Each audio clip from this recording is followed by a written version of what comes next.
महाराज जी के आज के विशेषांक में रक्षा सूत्र परिवार के सभी सदस्यों का हार्दिक स्वागत है। बाबा जी के भक्तों को राम राम। मैं कितना भी समय निश्चित करूं, तुम और तुम्हारे दादा मुझे समय पालन नहीं करने देते हैं। तुम लोग मुझे लोगों से मिलने के लिए विवश कर देते हो, जबकि मेरा मिलने का समय नहीं होता है। किंतु हम लोग तो भली भांति उनके व्यवहार से परिचित हैं कि उनके ऊपर कोई दबाव नहीं डाल सकता था। बाबा वही करते थे जो करना चाहते थे। ना मैं और ना सिद्धि माँ ही कुछ कर सकती थी। बाबा जी के जीवन का अधिकांश समय, जैसा एक साधु ने उनके बारे में कहा था, बहुरूपिया की भांति बीता। आश्रमों और भक्तों के गृहों के बंद द्वार भी उनको भाग निकलने से रोक नहीं सकते थे। उनके अंदर का बहुरूपिया उन्हें सदैव भागने पर विवश किए रहता था। 19 जून 61 में कैंची आश्रम में दिन के करीब 3 बजे भोजनोपरांत वे अपने कमरे में विश्राम कर रहे थे। एकाएक वे अपने कमरे से बनियान और धोती पहने ही निकल पड़े। उस समय उनको देखकर सभी को आश्चर्य हुआ, वह भी इस वेश में। यद्यपि पहले उनके किसी कार्य के लिए नियत समय नहीं था, फिर भी अंतिम कुछ वर्षों से जब वे आश्रम में ठहरते थे, तब वे दिन के 11 बजे स्नान आदि और भोजन के लिए जाते थे और फिर अपराह्न 4 बजे कमरे से बाहर आकर भक्तों से मिलते थे। उनके इस क्रम से लोग परिचित हो गए थे।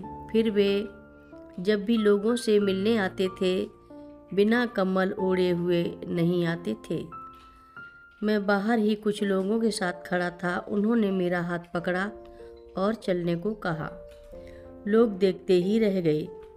हमने पुल पार किया और सड़क पर आए। उनको आया देखकर कई लोग आ गए और चरण स्पर्श करने लगे, किंतु बाबा जी ने उन्हें हाथ से संकेत से चले जाने को कहा। वे चुप रहे। कुछ दूर चले जाने के बाद उन्होंने मुझसे धीरे से कहा, दादा क्या तुम बद्रीनाथ गए हो? मेरा उत्तर नहीं। मेरा उत्तर सुनकर बाबा जी ने कहा, हम 600 रुपये में एक टैक्सी किराए पर ले रहे हैं, तुम मेरे साथ चलोगे? उसके बाद तुम लौट आओगे और मैं वहीं रह जाऊंगा। मुझे बद्रीनाथ, केदारनाथ और अन्य स्थानों से प्रेम है।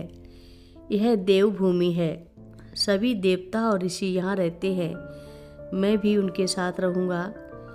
वे चुप हो गए, जैसे उन्हें वहाँ का जीवन स्मरण आ रहा हो, और फिर जैसे जाग पड़े हों।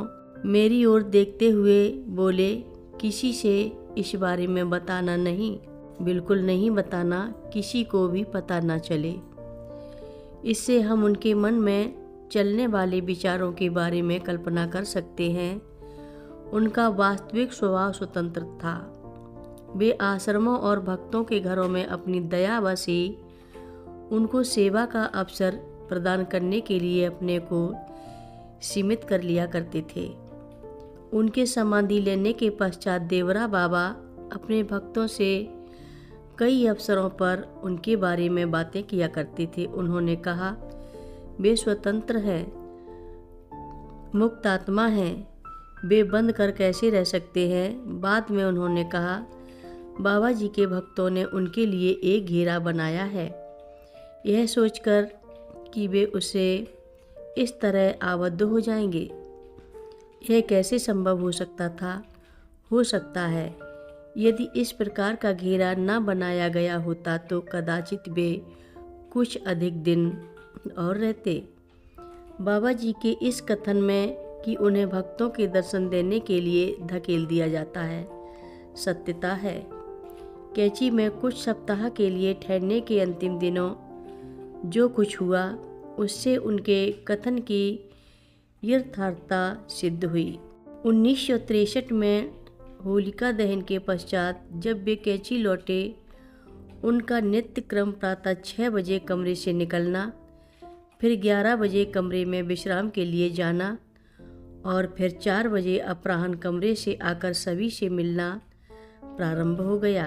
कुछ ही दिनों से यह स्पष्ट होने लगा कि बाबा जी का आश्रम जीवन के नित्य के कार्यक्रमों में इतना उचट गया था कि वह अब कार्यक्रमों से तनिक भी बनकर नहीं रहना चाहते थे। उनके भीतर जो परिवर्तन हो रहा था उसका आश्रम वासियों और दर्शनार्थियों को किसी को पता नहीं चल रहा था। वे लोग प्रातः और अपराह्न दोनों समय पूर्ववत एकत्र होते थे, किंतु अब उन्हें बाबा जी की प्रतीक्षा करनी होती थी। यह कुछ भक्तों को इतना असाधारण लगता था कि वे कहते थे कि बाबा जी का स्वास्थ्य ठीक नहीं है। क्या उन्हें पता नहीं है कि हम उनकी प्रतीक्षा कर रहे हैं? यह क्या हो रहा है? कथा लंबी है। आगे की कथा सभी भक्तों को अगले भाग में सुनाएंगे। हर रोज़ महाराज जी की कथाएं सुनने के लिए सभी भक्तों का धन्यवाद। रक्षा सूत्र चैनल को सभी भक्त सब्सक्राइब करें, शेयर करें और लाइक करें। घंटी बजाना ना भूलें। कमेंट बॉक्स में लिख भेजें, जय नीव करोरी बाबा जी महाराज। सभी भक्त मिलकर बोलो, नीव करोरी बाबा जी महाराज की जय बोलो, सिद्धि माता की जय बोलो।